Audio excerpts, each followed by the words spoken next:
Welcome to The Explainer. Today, we're diving right into a topic that literally bridges a massive global crisis with our everyday hyperlocal realities. You know, when we think of global energy markets, we usually just picture stock tickers, giant international shipping lanes, or let's be real, the prices we're paying at the local gas pump. But today, we're investigating how those massive global energy shifts are unexpectedly impacting local public safety in a really profound way. Because think about it, when every single second counts, the absolute last thing a medical responder should ever have to worry about is the price of aviation fuel. But the hidden toll of this global energy friction is doing exactly that. Okay, let's dive into this. It's a stark, literally life or death paradox. Should the price of oil dictate your chance of survival? Across the American South, right now, air ambulances are actually being grounded by a crisis that they absolutely did not start. We're looking at a situation where the shifting tides of international fuel markets are dictating whether a medical helicopter can actually take off to save a life. It's a shocking question to even have to ask, but it's the reality currently facing emergency responders and the vulnerable patients who desperately rely on them. Section 1. The hidden emergency and the data squeeze. So according to recent reports from the BBC, we are shifting our focus from overseas front lines to a crisis hitting much closer to home. Regional flight crews and nonprofits are currently caught in a severe financial chokehold. Listen, these air ambulances are the absolute backbone of rural emergency care. If you're out in a remote area, an air ambulance isn't just some luxury, right? It is your one and only lifeline to a major trauma center. But, as you can imagine, running a fleet of helicopters is incredibly energy-intensive, and because these nonprofit organizations and regional crews traditionally operate on razor-thin margins anyway, there just isn't some massive surplus of cash sitting around to absorb sudden, violent economic shocks. And the numbers brilliantly illustrate how drastic and sequential that economic shock really is. Primary data reveals a severe, massive spike in aviation fuel costs over recent periods. We are looking at a complete fuel squeeze here.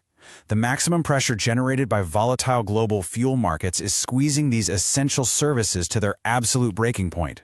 When that fuel cost shoots up so relentlessly, it completely obliterates the operating budgets of these regional flight crews. The money simply isn't there to fill the tanks, which means those life-saving flights just cannot happen. Moving on to Section 2, Impact on Response Times. We really have to look closely at the core metric of emergency medicine, which is response times. As we know, in trauma care, the golden hour is absolutely everything. If a critically injured patient isn't receiving definitive medical care within that very first 60 minutes of their injury, survival rates just plummet. Every single minute matters immensely. The logistics of critical care demand absolute efficiency, making response times quite literally a matter of survival for the patient. Under normal operations, we'd see active patrols, rapid response times, and helicopters fully ready to deploy at a moment's notice. But today's hyper-local reality, it's dictated by severe budget deficits. Resources are being consolidated and flights are actually being grounded. Imagine a medical helicopter forced to just sit on the tarmac simply because the organization cannot afford the surge in aviation fuel. That directly eats into that precious golden hour. This translates into incredibly difficult decisions on the ground. To just survive financially, flight services are being forced to implement drastic mitigation strategies. They're significantly reducing their active patrol flights. They're consolidating regional resources, which basically means one single helicopter might now have to cover twice the geographic area it used to. And, worst of all, they're entirely grounding some air ambulances. I mean, these are stark, impossible choices. While they might temporarily mitigate financial ruin for the organization, we really have to understand that these operational choices lead to catastrophic, potentially fatal delays for patients who are just waiting for a rescue. Which brings us to Section 3, Policy Failures and Solutions. So the crucial point is, from a policy perspective, this is a classic case of blowback. Essential domestic services are often the very first to suffer from global market volatility. We're seeing this systemic issue of geopolitical tension directly degrading our local safety. It's a tragic chain reaction, really. Overseas blockades or supply chain issues create sudden market spikes, the data shifts, and then suddenly, a rural hospital in the American South literally cannot dispatch an emergency medical transport. But, you know, the industry is desperately searching for a path forward to navigate out of this. Here are the proposed quick policy solutions to address what is very clearly becoming a long-term problem. Step 1 involves federal subsidies and fuel tax exemptions that are specifically designed to protect emergency medical transport. Step 2 looks a bit closer to home, relying on emergency state funding to bridge those immediate budget deficits that are keeping fleets grounded right now. And Step 3 looks to the future, advocating for a structural transition to more fuel-efficient aircraft to permanently lower those operating vulnerabilities down the road.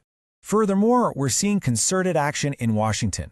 Healthcare advocacy groups are currently pushing for a maximum security energy plan. The core goal of this plan is to explicitly prioritize emergency services above other sectors.